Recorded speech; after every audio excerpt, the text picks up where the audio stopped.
Si Kristo'y muling nabuhay. Hallelujah, hallelujah. So bahagi ko, katulad na ipinamaling natin sa kasimula ng banal na pagdiriwang ng misa, na ang paanyaya ni Jesus, ito ang bagong utos ko, mag-ibigan kayo katulad ng pag-ibig ko sa inyo. Well, hindi na ako umahaw sa akin, malagi natin naririnig. No? Pero bakit sinabi na Jesus na bago? Alam niyo, isa sa mga pahayag, ito pong Ebanghelyo natin ngayon, ito ay sinabi na Jesus sa habang sila nag-uuling hapunan. Kaalis lamang ni Judas. Bakit umalis si Judas? Ipagkakalulo niya sa Jesus. Kaya nga po noong May 14, yun ay noong Miyerkules, mas kilala namin ang May 15 bilang kapistahan ng San Isidro Labrador. Pero yung May 14, yun ay kapistahan ni San Matias. Sino si San Matias? Ang napili na maging halili ni Judas. Bakit pinalitan si Judas? Kasi pinagkanulo niya sa Jesus, sumuko, nagpatubakan. Pero yung minsan, may tatanong ko rin sa akin sa dito, paano kung si Judas ay nagbalik loob sa Diyos? Nagsisi. At sabi na, babalik na ako bilang apostoles. Ang tanong ay, tatanggapin kaya siya ng mga apostoles? Well, ito po ay hypothetical. No? Kasi nga, mag-isip tawag ka natin, what if lang naman. No? Kung si Judas ay nagbalik loob, nagsisi, at nais niyang bumalik bilang apostoles. So ang katanungan, tatanggapin kaya siya ng mga alagad? Sino may sabi ko ako? Sino may sabi ko hindi? Wala. Kalimitan naman, walang tumaas ng kamay. No? Hindi alam. No? Kung ayaw lang ay hiya. No? So bahagi ko, yun ay katibayan ng alin. No? Na yung salita ng binitiwan na Jesus, mabigang. Mag-ibigan kayo. No? Mag-ibigan kayo gaya ng pag-ibig ko sa inyo. Mahirap yun. No? Hindi madali yun. Pero yun, ang hamon ay pinamamalig sa akin ng tunay kapal. Kaya ang akala mo ang bahagi yun. Kaya nga, mahalaga ko yung tanong ko, kung hypothetical, bagaman hypothetical, tungkol kay Judas, bakit ito? Kasi gano'n katindi ang hamon na ipinamamalig ni Jesus. Oo, tatanggapin sila mga naman. Siguro sabi niya, bakit naman yung paano mga sabi tatanggapin ng mga naman? So, hindi lang sa pagkatinabi ni Jesus. May mga panotoo. Sino yung panotoo? Yung aking ikalawang pagbasa. Anong sorry, hindi pala ikalawang pagbasa. Unang pagbasa. Ano yung una natin pagbasa?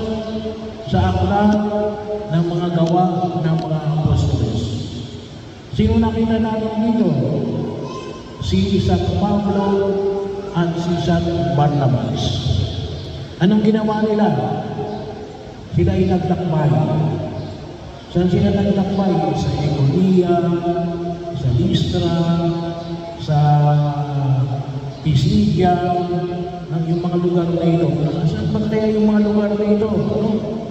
Ito yun din. Ngayon ay kung tawagin natin yung present day ng mga tinangging na ito yun din. 30. Sa 30 ito. No? Yun ang tinatawag natin first missionary journey of St. Paul. Nangaral ng mabuting balita ng kaligtasan. Paano maging sagot ito sa tanong ko na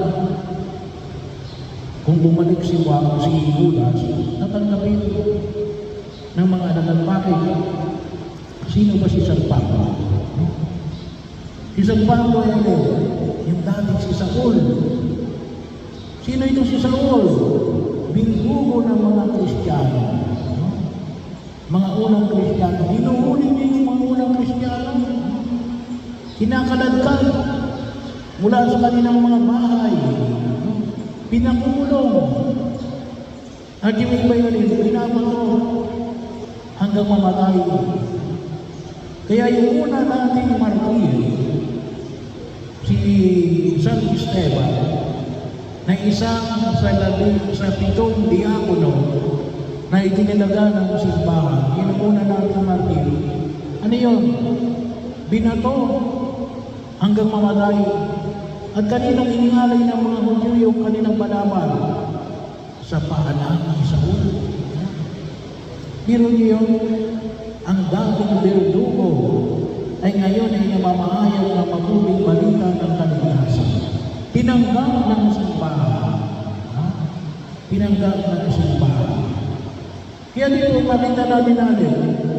Kaya yung tinatawag natin Pisidia, yun 30. Ano yun ngayon?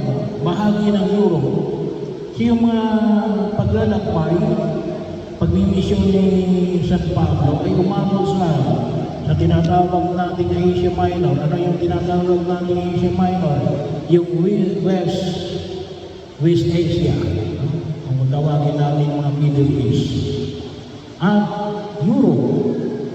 Bahagi yun. Kapag makita natin yung ating Biblia. Ang Biblia natin ay may tinatawag tayong New Testament at Old Testament. Yung New Testament, kapag tinignan nyo yung pages ng New Testament, kapag nyo makita yung mga sinulat ni San Pablo, mahigit kalahati ng New Testament. New Testament lang ay sinulat ni San Pablo. Almost 2/3. Dahil meron ko ito. Bakit ginagawa yun? Kasi nakita niya sa kanyang buhay yung pagpapatawad at pag-ibig ng Diyos sa pamagitan ng kanyang simbahan. Kaya hindi po naman yung makinaw natin yung sinasabi ni Jesus na mag-ibigan kayo katulad ng pag-ibig ko sa inyo. Ay magagawa na po natin ito kung natin sa lahat. Bakit? Gawa kapag naramdaman natin yung tulad na naramdaman ng San Pablo.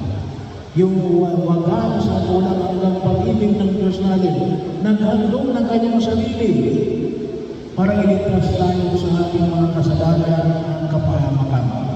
Kaya sabi nga itong mga bibinyagan ngayon, makita ko natin yung biyaya at pagpapala ng Diyos. Mga wala pang ginagawa sa ating pananampalataya, mga bata pa lang yan.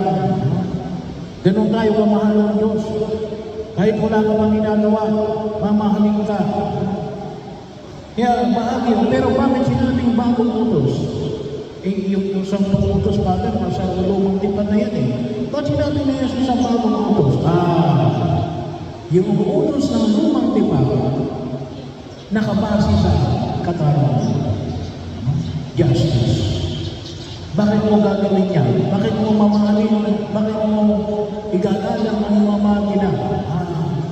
Kasi pag hindi mo ginagalang, paparusahan ka. Yung ginagamit ko sa iba yung karma, ayaw kong gamitin sa nilang karma. Kasi yun ay Buddhist at saka Hindu word. Hindi po yung Kristiyano sa ila. Katarungan. Kaya yung gamitin ko yung katarungan. Hindi kaya pwede mo sabihin purgatorio. Ibig sabihin, bahagi yun. Iba yung mas malalim kapag sinabi mo at kasumusunod sa utos. Hindi lang sa mga nagkakakot ka, sa kaparusahan ang akibat ng iyong pagsuway. Ngunit yung kaya mo sinusunod yung utos ng Diyos, bakit? Gawa ng pagkakas. Kung maging utos ng magulang. Mararamdaman niyo kayo mga magulang. Alam niyo naman, kung kapag yung anak ninyo, ay sumusunod lamang gawa ng alin. Gawa lamang ng katarungan. Mararamdaman niyo rin kapag ang anak na alin, ginagawa niya yung kanyang tungkulin, gawa ng pag-ibig. Mas malalim. Kaya ako isang sinungaling, na sabihin mo, mahal ko yung magulang ko, pero hindi ako nasunod. Kalukuhan yun. Kung talagang mahal mo yung magulang mo, susundin mo yung magulang mo. At hindi mo lang siya susundin. Susundin mo siya gawa ng pag-ibig. Born out of love. At yun yung hamon na pinagpapalala ng magulang mo. Na yung magkasagaluparan ng ating mga buhay na yun. Hindi lamang sa pagkakatakot tayo, sa kaparusahan. Ngunit hindi sila ang nakikita natin na dito natin hindi na maramdaman yung pag-ibig na nais na ipapaling sa atin ng problema. Di ba kapag ginagawa mo yung isang bagay, gawa ng pag-ibig, ang bilis. Pero kapag ginagawa mo yung isang bagay, gawa lamang ng tao, parang pinapasal mo ang daigdig. Kaya yun ang hamon na pinamayaw na ito yung bagong utos mo. Na yung pagkilos natin, isang pagkilos natin, gawa ng pag-ibig.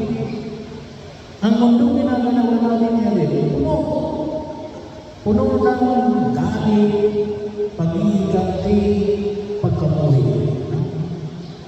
Ang panyaya na isa siya bigyan natin ang pag-ibig.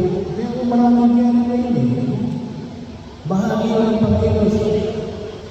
Madali ba o mahirap? Mahirap.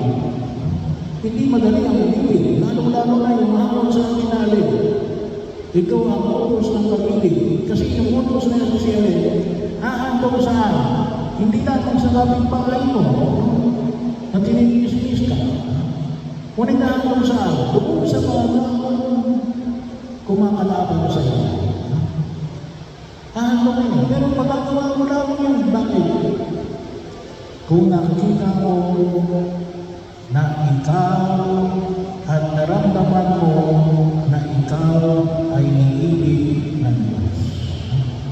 Hanawa yung damdamin na nakita ni San Pablo na siya naging lakas niya upang ipahayag ang mabuting balita at sumulat ng mga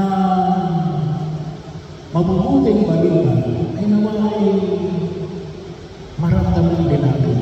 Hindi natin Panginoon, ako'y punuin mo ng iyong walang hanggang pag-ibig. Nang sa ganon, may isa kang para ko ang utos. Ang utos